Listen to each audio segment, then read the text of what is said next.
नमस्कार,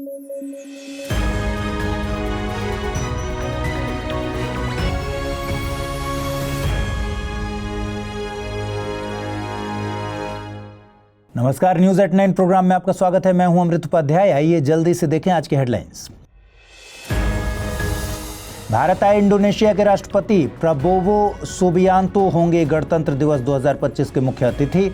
भारत और इंडोनेशिया के कूटनीतिक रिश्तों के 75 साल हुए पूरे। लाउड स्पीकर नहीं है किसी भी धर्म का अनिवार्य हिस्सा। बॉम्बे हाई कोर्ट ने सुनाया फैसला। पुलिस को दिया सख्ती से पेश आने का आदेश। और जेम्स वेब स्पेस टेलीस्कोप और चंद्रा एक्सरे ऑब्जर्वेटरी ने खोजा अनोखा ब्लैक होल। LID 568 दिया गया नाम। सुपर एडिंगटन रेट से एब्जॉर्ब कर रहा है ये ब्लैक होल।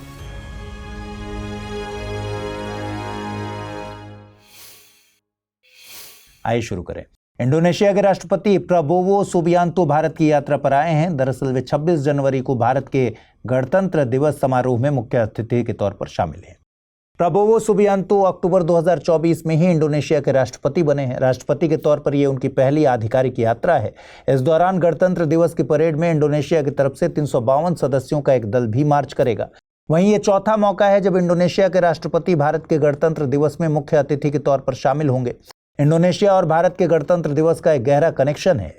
26 जनवरी 1950 को भारत के पहले गणतंत्र दिवस समारोह में इंडोनेशिया के ही राष्ट्रपति सुकर्णो चीफ गेस्ट थे। साल 2025 में भारत और इंडोनेशिया के कूटनीतिक रिश्तों के 75 साल भी पूरे हो रहे हैं। भारत और इंडोनेशिया के रिश्ते इंडोनेशिया की आज़ादी के समय से ही मजबूत हैं। भारत पहला बड़ा देश था जिसने इंडोनेशिया को मान्यता प्रदान की थी। बीते दशक में इंडोनेशिया भारत की एक्ट ईस्ट पॉलिसी का मेन पिलर बनकर उभरा है। इंडोनेशिया आसियान में भारत के सबसे बड़े व्यापारिक साझेदारों में से एक है। इसका द्विपक्षीय व्यापार 2023-24 में $29.4 बिलियन के आसपास था। 2018 में प्रधानमंत्री नरेंद्र मोदी भी इंडोनेशिया की यात्रा पर गए थे। इस दौरान दोनों देशों ने shared vision of India Indonesia maritime cooperation in the Indo Pacific region को अपनाया था। 2018 में ही इंडिया और इंडोनेशिया ने रक्षा सहयोग समझौते पर हस्ताक्षर किए। इससे रक्षा संबंधों को बढ़ावा मिला और दोनों पक्षों की वायु सेनाओं, नौसेनाओं और थल सेनाओं के बीच स्टाफ स्तर की वार्ता हुई।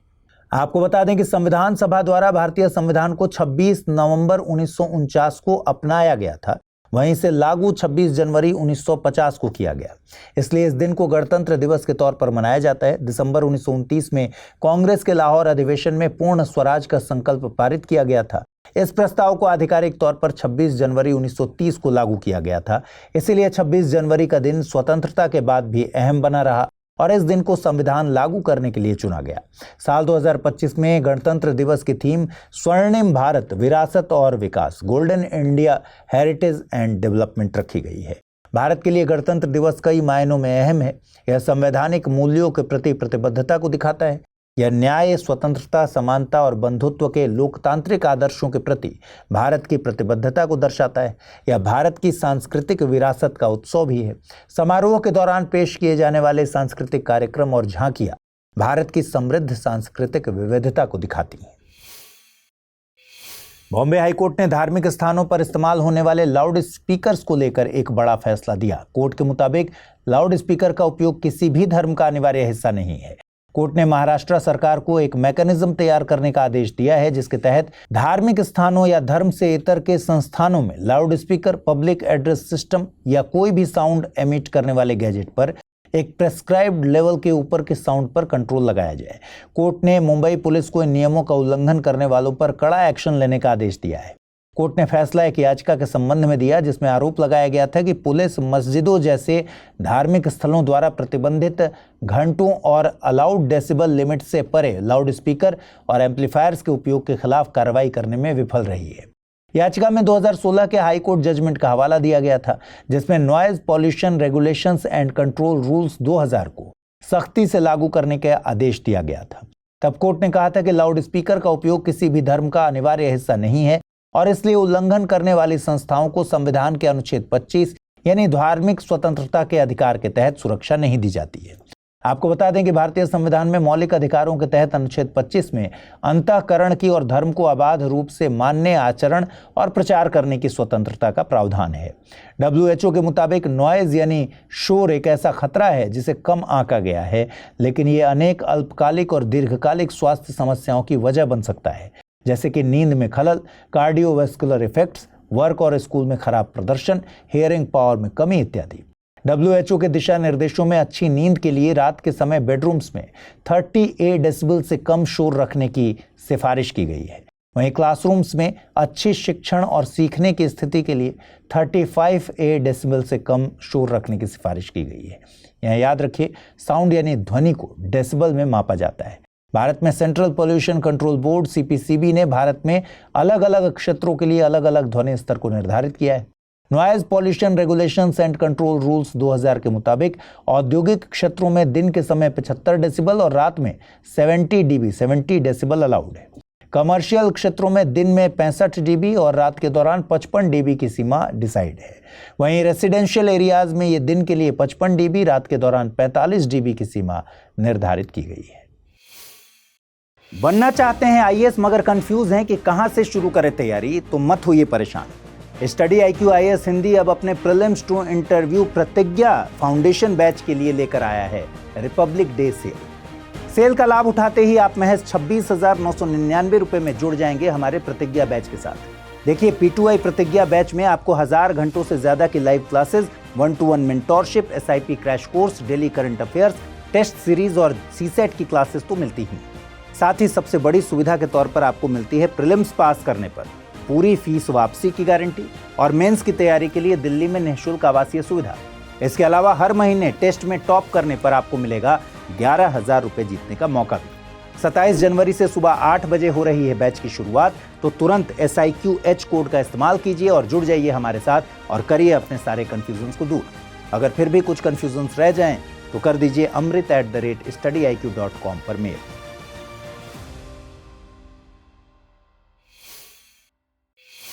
क्या आप जानते हैं कि भारत में केवल 3 ऐसे केस एग्जिस्ट करते हैं जो 72 साल से चल रहे हैं? 2 केस तो कलकत्ता हाई कोर्ट के हैं और 1 केस है मद्रास हाई कोर्ट में।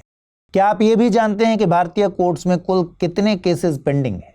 अगर नहीं जानते तो आपको बता दें कि नेशनल जुडिशियल डेटा ग्रिड की रिपोर्ट के मुताबिक देश के सभी कोर्ट्स यानी supreme court, high court, district court समेत अन्य कोर्ट में 5 करोड़ से ज्यादा मामले पेंडिंग हैं।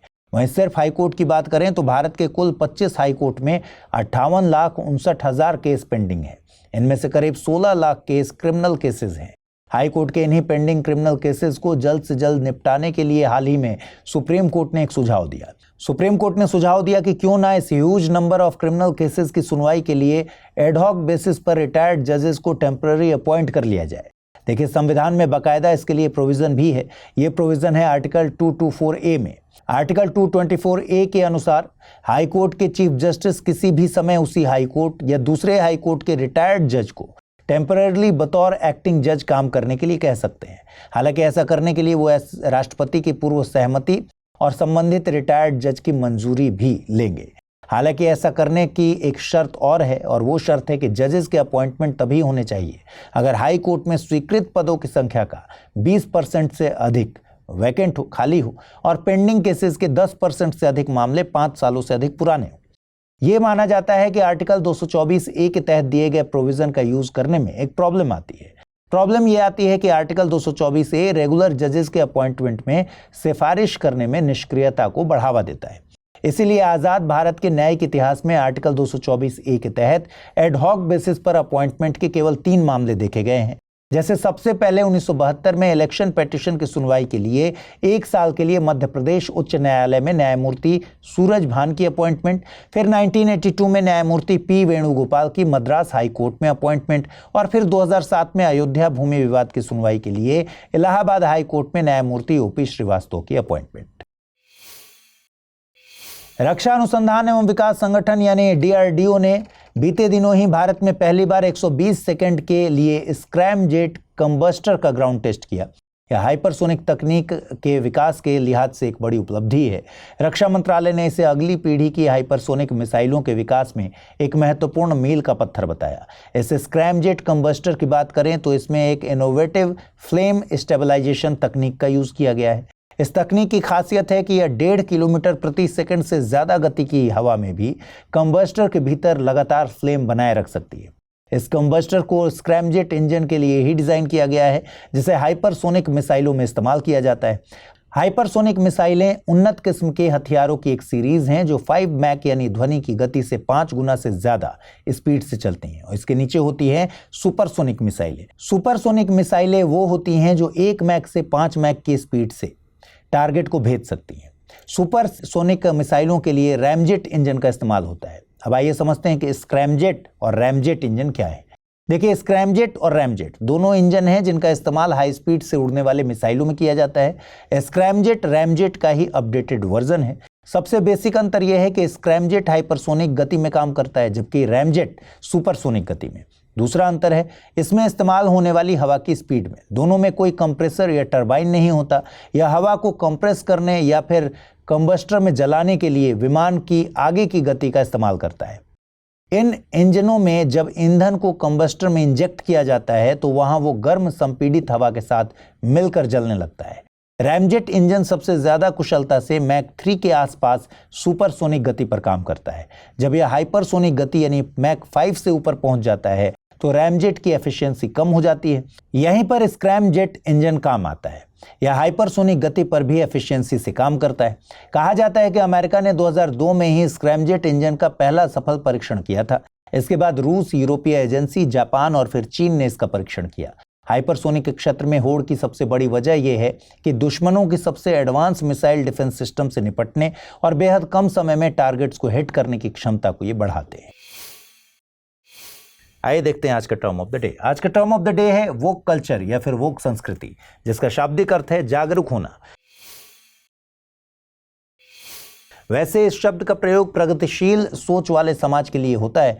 ऐसे लोग जो समाज में होने वाले अन्याय के प्रति जागरूक हैं, अपने अधिकारों के प्रति सचेत हैं।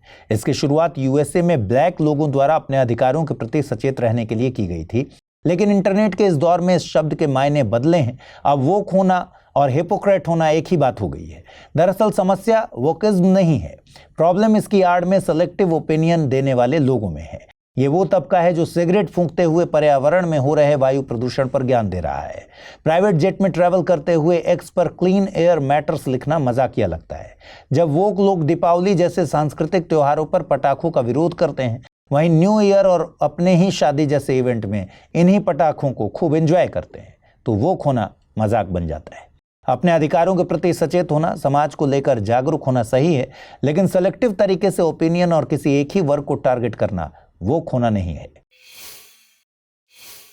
आइए देखते हैं आज के रैपिड न्यूज में क्या है खास। आज रक्षा मंत्री राजनाथ सिंह ने नई दिल्ली में Sanjay battlefield surveillance system BSS को लॉन्च किया। ये हाईटेक सिस्टम जमीन और हवाई सेंसर के थ्रू डेटा इकट्ठा करेगा, जिससे बैटलफील्ड की एक इंटीग्रेटेड इमेज तैयार होगी। इस सिस्टम में सेना के सिक्योर डेटा और सैटेलाइट नेटवर्क का इस्तेमाल किया जाता है ताकि सीमाओं की निगरानी, घुसपैठ को रोकने और सटीक जानकारी देकर निर्णय लेने में मदद मिल सके। आपको बता दें कि इसे भारतीय सेना और भारत इलेक्ट्रॉनिक्स लिमिटेड ने मिलकर डेवलप किया है, जो आत्मनिर्भर भारत पहल का एक हिस्सा है। इसकी लागत 2402 करोड़ रुपए है, जिसे मार्च से अक्टूबर 2025 तक 3 चरणों में सेना में तैनात किया जाएगा। केंद्रीय वाणिज्य एवं उद्योग मंत्री पीयूष गोयल ने GI समागम इवेंट में घोषणा की, जिसमें बताया गया कि भारत सरकार का लक्ष्य 2030 तक 10,000 GI टैग हासिल करना है। फिलहाल इनकी संख्या 605 है। GI टैग किसी विशेष क्षेत्र से जुड़े उत्पादों की पहचान और गुणवत्ता को सुरक्षित रखने के लिए दिए जाते हैं, जैसे दार्जिलिंग चाय, जिसे पहला GI टैग दिया गया था। 2030 तक इस लक्ष्य को पाने के लिए ODOP यानी वन डिस्ट्रिक्ट वन प्रोडक्ट योजना से सहायता मिलेगी, ताकि बेहतर ब्रांडिंग के साथ ही कॉमर्स साझेदारी से इन उत्पादों का बाजार बढ़ाया जा सके। आपको बता दें कि भौगोलिक संकेत पंजीकरण एवं संरक्षण अधिनियम 1999 में अधिनियमित किया गया था, जो 2003 से प्रभावी हुआ।